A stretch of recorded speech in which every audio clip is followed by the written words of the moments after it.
9 का 1.3 का question number 2 क्या कह रहा है? You know that 1/7 is equal to 0.142875. 1/7 equal to 0.142875 का बार. ठीक है.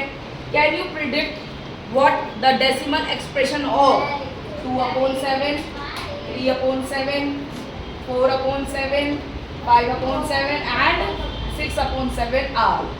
तो अगर हम ध्यान से देखें तो 2/7 को हम क्या लिख सकते हैं?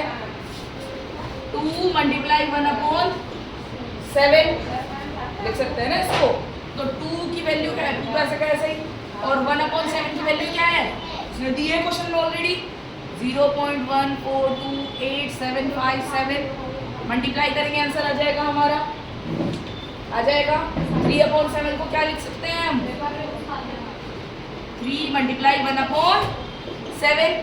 3 इंटू 1/7 की वैल्यू क्या है? 0.142875. 4/7 को भी सेम प्रोसेस से लिख सकते हैं. 4 मल्टीप्लाई 1/7. 4 इंटू 0.142875. क्लियर है? कर लोगे ऐसे सॉल्यूशंस इनके? ठीक है. Next question number 3. Express the following in form of P upon Q. P upon Q की फॉर्म में करना है. Where P and Q are integers. यहाँ P और Q क्या है? कोई ना इंटीजर्स है. ये पॉजिटिव भी हो सकता है, नेगेटिव भी. And Q is not equal to 0. Q की वैल्यू किसके इक्वल नहीं है? 0 की. ठीक है. नोट करना है ये वाला. नहीं हो जाएगा ना?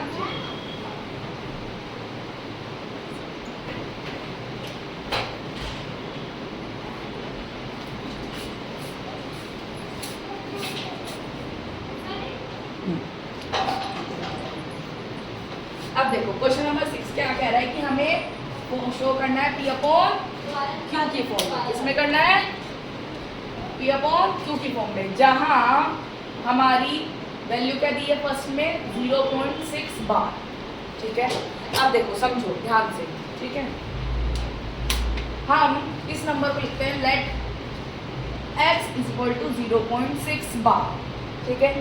अब इस बार का क्या मतलब होता है कि ये नंबर रिपीटेड है. क्या है? और x is equal to 0.6666 dash dash dash. ठीक है. क्लियर है? अब इसको बना देते हैं हम इक्वेशन 1. ठीक है. अब ये P अपॉन Q की फॉर्म में कैसे आएगा बेसिकली? तो या तो हम इसके पॉइंट हटाएं और अपॉन में लगाए नंबर 1 लगाते 0 0. तो ये तो बहुत मुश्किल हो गया है ना. दूसरा तरीका क्या है कि जो भी नंबर दे रखा है, कितने नंबर के ऊपर बार है? कितने डिजिट के ऊपर? 1 डिजिट. ठीक है. तो अगर 1 डिजिट के ऊपर बार है तो 10 से मल्टीप्लाई करेंगे. 2 डिजिट के ऊपर बार है तो 100 से. 3 डिजिट के ऊपर बार है तो 1000 से. Both side. कहाँ करेंगे? Both side. तो क्या लिखेंगे हम? क्या करेंगे? Let us multiply by 10 in equation 1 both side. अब बोथ साइड मल्टीप्लाई करेंगे तो क्या होगा? ये वाला 10 इंटू एक्स और ये 10 इंटू 0.6666 डैश डैश. ठीक है. इसको सॉल्व करेंगे. आ रहा स्क्रीन पे ना? दोबारा बताओ. हमें इसको किसके फॉर्म में करना है? P upon Q. ठीक है. नंबर को हम क्या लिख सकते हैं? x के इक्वल. किसी भी नंबर को हम किसके इक्वल लिख सकते हैं? x के. हमने x के इक्वल ले लिया. अब ये बार का मतलब है number repeat. Number repeat. Let us suppose ऐसे होता 7.14 बार. तो इसका मतलब क्या है? 7.14141414. ठीक है. तो इसका मतलब क्या हुआ? 0.66666. इसको हमने मान लिया इक्वेशन 1. ठीक है. अब जितने डिजिट्स के ऊपर बार होता है उतने टाइम्स हम मल्टीप्लाई कर देते हैं. 1 डिजिट के ऊपर बार है 10 से मल्टीप्लाई करेंगे. यहाँ 2 डिजिट के ऊपर बार है तो इसको किससे मल्टीप्लाई करेंगे? 100 से. ठीक है. 3 डिजिट के ऊपर बार है तो उसको 1000 से. ठीक है. तो यहाँ हमने इसलिए करी किससे मल्टीप्लाई? 10 से. 10 इंटू एक्स 10 इंटू 0.6686। क्लियर हुआ यहाँ तक? आगे अच्छे से सबको समझ में अब आ गया। अब 10 इंटू एक्स क्या होगा 10, इसकी मल्टीप्लाई इसमें करेंगे तो ये 1 6 इधर शिफ्ट हो जाएगा ना, तो क्या बनेगा 6.6666 है ना, यही बनेगा। ये बन गई इक्वेशन सेकंड। क्लियर है यहाँ तक? ये यहाँ से कैसे आया, समझ में आया खुशी? यस या नो? हाँ, तो अब फ्रॉम सब्ट्रैक्ट करेंगे इक्वेशन 2 को इक्वेशन 1 से।